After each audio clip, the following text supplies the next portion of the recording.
saya Risa Angelina, saya berasal dari jurusan Ilmu Pemerintahan Universitas Sultan Ageng Tirtayasa. Di sini saya akan menjelaskan tentang teori strukturalisme konstruktif.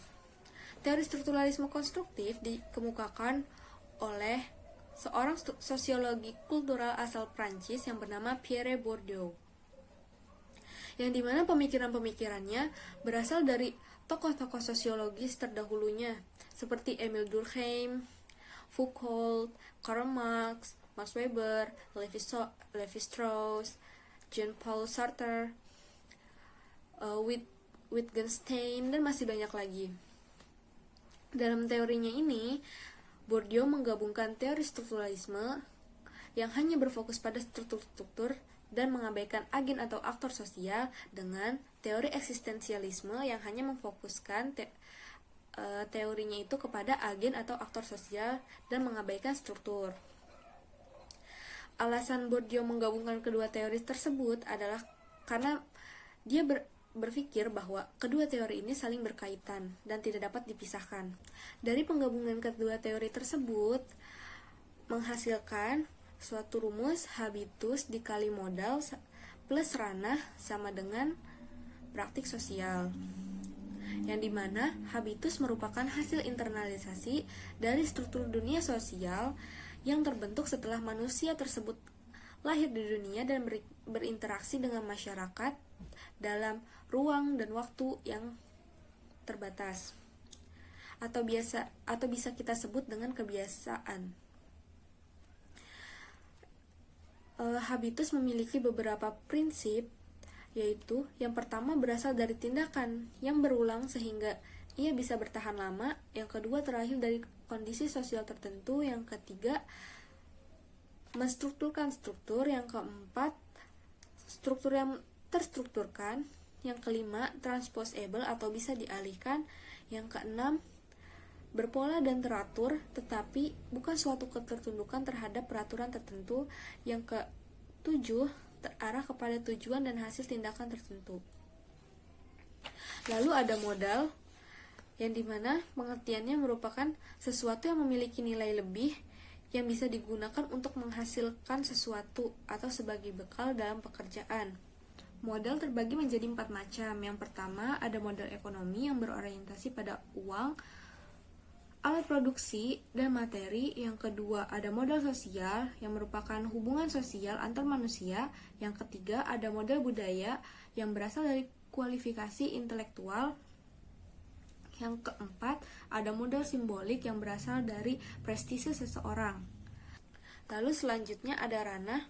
Ranah dalam teori ini diartikan sebagai tempat seseorang bertarung atau bersaing antar aktor sosial.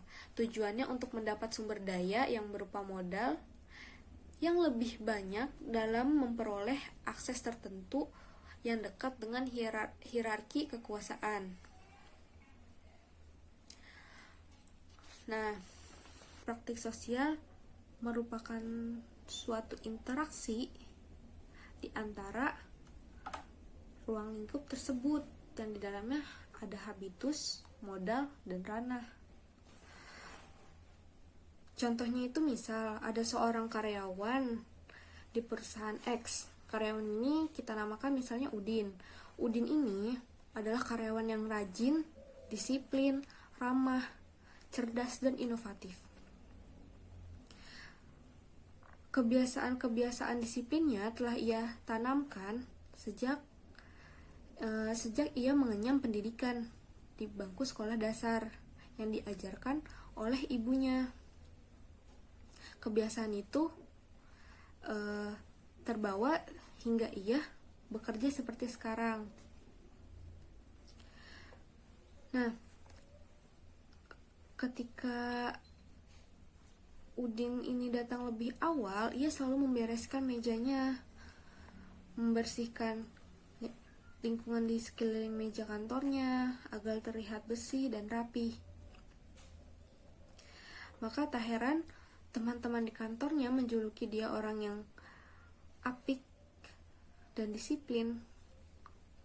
Karena kedisiplinan dan kecerdasan serta pemikiran inovatifnya tersebut, Udin ini dipromosikan oleh bosnya untuk naik jabatan. Sudahlah, misalkan Udin berhasil naik jabatan kan. Nah, ketika naik jabatan, Udin harus menyesuaikan dirinya dengan kesibukannya dia yang semakin bertambah. Dia harus mengatur waktu bersantainya lagi di akhir pekan untuk menyelesaikan pekerjaannya di kantor.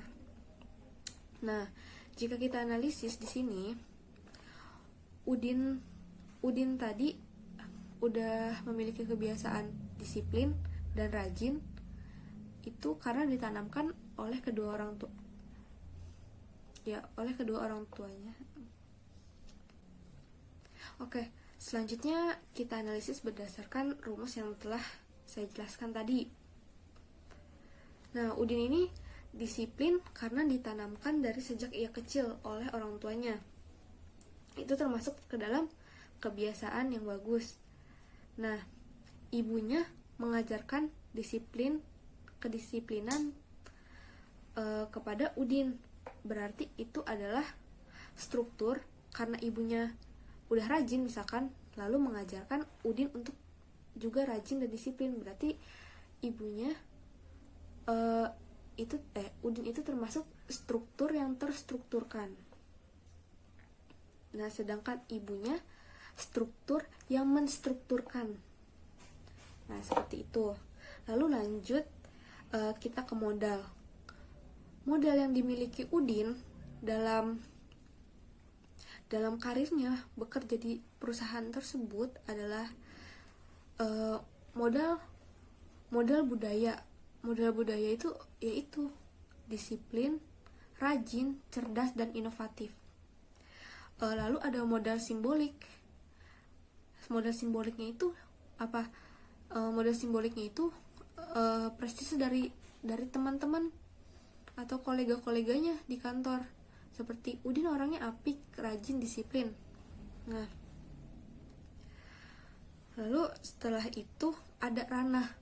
Ranahnya Udin ini adalah ya perusahaan X tersebut. Nah, setelah itu ada praktik sosial. Nah, praktik sosial ini hal-hal yang dilakukan oleh Udin dalam perusahaan tersebut dalam berinteraksi sosial dengan kolega-koleganya atau dengan atasan-atasannya. Jadi bisa kita simpulkan bahwa habitus dan modal itu berada pada diri seseorang, sedangkan ranah berada di luar diri seseorang. Jika suatu individu berada di suatu ruang lingkup tertentu, pastinya akan menimbulkan interaksi sosial sehingga terjadilah praktik sosial tersebut. Nah, dalam teori ini saya menemukan beberapa kekurangan. Yang pertama, dalam teori ini struktur lebih condong daripada peran aktor. Dalam artian, menurut saya, Bourdieu masih belum bisa menyeimbangkan peran keduanya dalam teori tersebut. Lalu ada konsep ranah dalam teori ini menurut saya terlalu sempit. Sedangkan ranah dalam praktik sosial bukan hanya menimbulkan persaingan, namun juga bisa menimbulkan kasih sayang,